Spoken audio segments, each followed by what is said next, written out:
You wake up before the screaming starts. At first it is only the smell, not food, not the warm scent of bread from the street below. Smoke, heavy, bitter, thick enough to crawl into your throat. You open your eyes into darkness. Your tiny room feels hotter than it should. The air barely moves. Somewhere outside, sandals slap against stone. Fast, too fast for this hour. Then you hear it. A woman yelling your name from somewhere below the insula. You stand immediately, your heartbeat already. Knows something your mind refuses to accept. The wooden floor creaks under your feet as you move toward the window. Your hand trembles against the shutters. Outside, Rome glows red, not with sunrise, with fire. A massive orange light pulses beyond the rooftops, dancing across the narrow streets like living blood. Smoke rolls between the buildings. You hear distant crashes, horses screaming, people shouting prayers to gods that suddenly feel very far away. Then another sound, closer, a child, crying. You lean farther out the window and see people running barefoot through the alley, carrying bundles, carrying children, carrying nothing, because there was no time. And suddenly you realize something horrifying. The wind is blowing toward you. The flames are coming here, fast, very fast. Below, someone screams, "The city is burning!"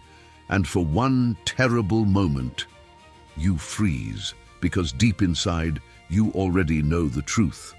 Tonight, Rome burns, and you are still inside. You tell yourself to stay calm, but your hands betray you. They shake while you pull on your tunic, while you search for your sandals, while you stare at the little clay lamp beside your bed, as if normal things can still exist tonight. Outside, the alley grows louder.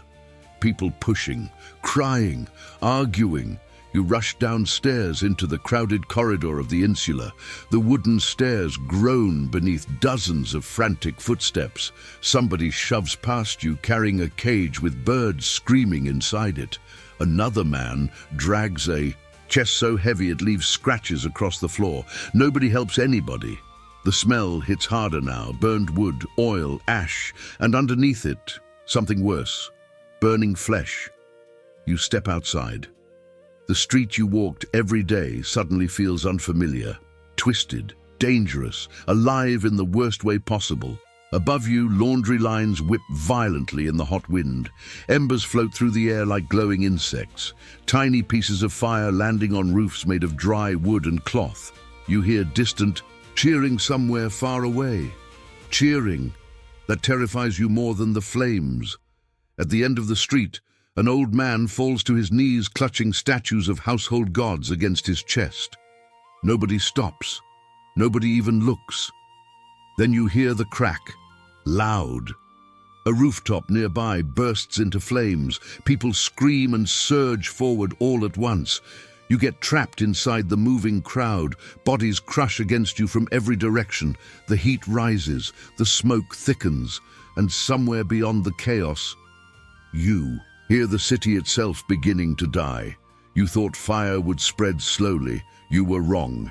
It moves like an animal, hungry, furious, impossible to control. The wind pushes flames across the rooftops faster than people can run. One building catches another, then 5 more. Everywhere you look, sparks explode into the night sky. The streets become rivers of panic. A woman crashes into you carrying a baby wrapped in cloth. Her face is black with soot. Tears cut pale lines down her cheeks. She keeps repeating the same words. "We can't get out. We can't get out." You try moving toward the forum, thinking the open space might be safer, but every street is blocked. Carts overturned, donkeys screaming, crowds fighting each other just to breathe. Suddenly, the heat intensifies. You turn around. The building behind you erupts in flames, not slowly, instantly. Windows burst outward. Burning debris rains into the alley. People scatter. Someone catches fire beside you and begins screaming with a sound you will hear for the rest of your life. You run. Your lungs burn immediately from the smoke. Ash sticks to your skin. Your eyes water so badly the world becomes blurred and red. And above all the noise, you hear Rome cracking apart. Wood snapping, marble collapsing, temples groaning under unbearable heat. The city that once ruled the world now sounds fragile, mortal, afraid. You look upward through the smoke and see something impossible. Even the sky has turned orange.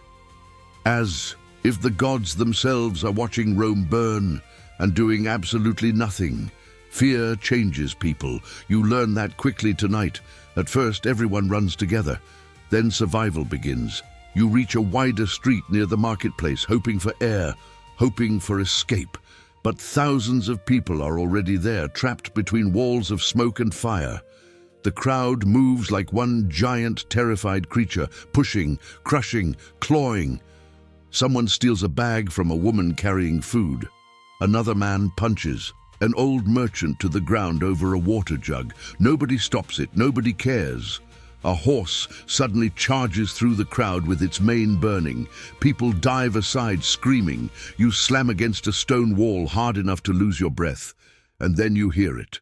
A child calling for his mother. Again, again, again. You turn and see him standing alone in the middle of the chaos, maybe 6 years old, frozen in fear while adults rush past him like floodwater. For 1 second, you hesitate. Because the fire is getting closer, because survival suddenly feels selfish, but you grab him anyway. His tiny fingers clutch your arm so tightly it hurts. Together, you push through the smoke while burning embers fall around you like deadly snow. Then comes the sound, the loudest sound yet, an entire insula collapsing. You look back just in time to see the upper floors crash into the street, swallowing screams beneath stone, wood, and fire. The ground shakes under your feet. People begin praying openly. Now, others curse the gods, and for the first time tonight, you begin wondering if Rome will still exist by morning. You finally reach the temple district, or what is left of it. The marble steps are covered with ash, thick as snow. Statues lie broken across the ground. One god has lost its head, another lies face down in black water. The fire reflects across golden decorations melting from the heat. Everything sacred suddenly feels small. Around you, hundreds gather desperately near the temples, believing the gods will protect this place. But the flames do not care. A priest stands at the top of the stairs shouting prayers through smoke-choked air. His voice cracks with fear, even while pretending to sound strong. Then sparks land on the temple roof. One by one, tiny glowing stars. The crowd notices. Silence spreads for a horrifying second.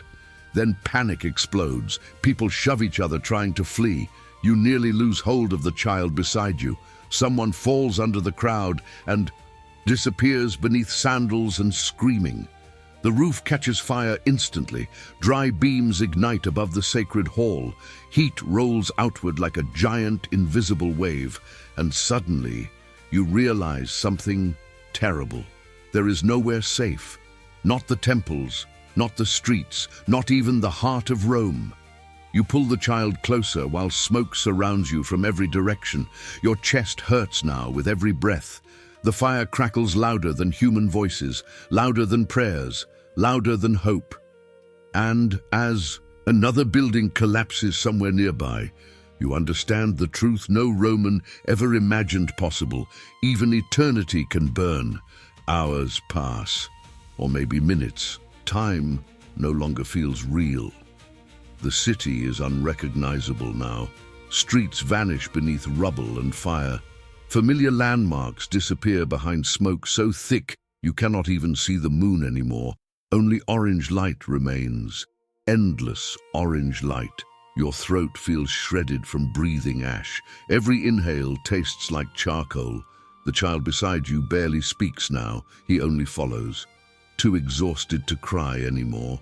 You reach the edge of a narrow alley, hoping it leads toward the river. Instead, dead end. Flames close behind you. The heat becomes unbearable. Your skin stings. Sweat pours down your face only to dry instantly in the furnace-like air. Then you hear people screaming ahead, not from fear, from being trapped. You step closer and see families pressed against locked gates while fire spreads behind them. Some try climbing walls, others pound on doors already too hot to touch. One man drops to his knees and simply stops moving, as if his mind has given up before his body. You pull back. Immediately, you cannot help them. That realization destroys something inside you, because tonight, survival means choosing who gets left behind. And Rome is full of people you cannot save. Suddenly, sparks rain into the alley. The wooden balconies above you ignite almost at once. The fire has found you again, closer than ever. The child grips your arm tightly and whispers the question you have both been avoiding all night. Are we going to die? You finally reach the Tiber, and the sight stops. You cold, thousands, maybe tens of thousands, entire families packed along the riverbanks carrying whatever pieces of their lives they managed to save. Blankets, coins, bread, statues of gods, cages with terrified animals. Some carry bodies, others stare silently at the burning city across the water, too shocked to even cry anymore. You look back toward Rome. The flames are enormous now. Entire districts glow like giant furnaces. Smoke towers into the heavens so high it blots out the stars. The deep sound of collapsing buildings echoes endlessly across the river. It feels less like a fire and more like the end of the world. A mother nearby rocks her daughter while whispering stories about how beautiful Rome used to be. Used to be. As if the city already belongs to the dead. The child beside you finally lets go of your hand and sits silently near the water. His face glows orange from the burning skyline. Then you notice something terrifying. Even here, ash is falling. Soft gray flakes drift onto the river like snow from hell. People begin arguing about where to go next. Some say the fire will stop soon. Others claim the entire city is doomed. And deep down, you know who is right. Because the flames are still spreading, still feeding, still hunting. You stare across the river at the empire that once felt eternal. Tonight it looks fragile, temporary, human. Near dawn, the screaming changes. It becomes quieter. That is worse, because now you can hear individual voices, single people, single moments. A father searching for his son, a woman calling the name of her husband into the smoke, someone praying desperately for mercy that never comes, and underneath it all, the fire, constant, breathing, alive. You sit against cold stone near the riverbank, exhausted beyond words. Your body aches, your eyes burn, every inch of you smells like smoke. The child beside you finally falls asleep against your shoulder, but you cannot sleep, because every time you close your eyes, you see the people trapped behind those gates. You hear the collapsing buildings. You hear Rome dying. Then suddenly, somewhere across the river, a massive structure collapses with a roar so deep the ground trembles beneath you. Everyone looks up at once. A wall of sparks erupts into the sky. People begin crying again. Some fall to their knees. Others simply stare. And in that moment, you realize something haunting. You are witnessing history disappear forever. Not slowly, not peacefully, but violently. In fire and screams and ash. The city that conquered nations cannot even save itself tonight. And the worst part, tomorrow survivors will still wake up, still breathe, still remember. The sun rises eventually, but it does not feel like morning. The light shines weakly through layers of smoke, turning the sky gray instead of gold. Rome still burns in places, sending black columns into the heavens like funeral offerings. You walk carefully through streets buried in ash. Nothing looks familiar anymore. Entire neighborhoods are gone, stone cracked from heat, statues shattered, bodies covered hastily with cloth. The smell is something you know will follow you forever. Wet ash, burned wood, death. People wander silently like ghosts. Nobody talks loudly now. The panic has burned itself out, leaving only shock behind. You pass a man digging through ruins with bleeding hands, searching for someone he loves. Nearby, a woman sits alone, holding a melted key that no longer opens. Anything, and suddenly you understand something terrifying about Rome. The empire was never immortal. It only looked immortal while the walls still stood. Now, the illusion is gone. The child beside you asks where his family is. You cannot answer, because sometimes survival itself feels cruel. You look across the ruins as smoke drifts between broken columns and blackened streets. Yesterday, this city felt endless. Tonight, it feels like a graveyard. And deep inside, you know Rome will rebuild. Empires always try to rebuild, but the people who survived this night, a part of them will remain inside the fire forever. Years from now, people will still talk about this night. They will argue about who caused it. They will blame emperors, enemies, fate, even the gods. But none of them will understand what it truly felt like, because they were not here. You were. You remember the heat on your skin, the smoke inside your lungs, the sound of mothers screaming for lost children, the sight of temples collapsing into flame. You remember how quickly the world ended, one normal evening, then fire.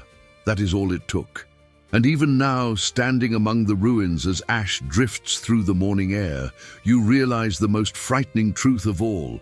Civilizations do not feel fragile until the exact moment they begin to burn. You take one final look at Rome. Black smoke rises over shattered rooftops. Embers glow softly in the ruins like dying stars. Somewhere in the distance, people are already rebuilding walls over memories they will never escape. But you know better, because some nights never truly end. Some fires keep burning inside people forever. And as the wind carries ash across the broken city, you wonder, if you had lived in Rome that night, would you have survived, or would the fire have taken you too? Comment, I would survive, or would you?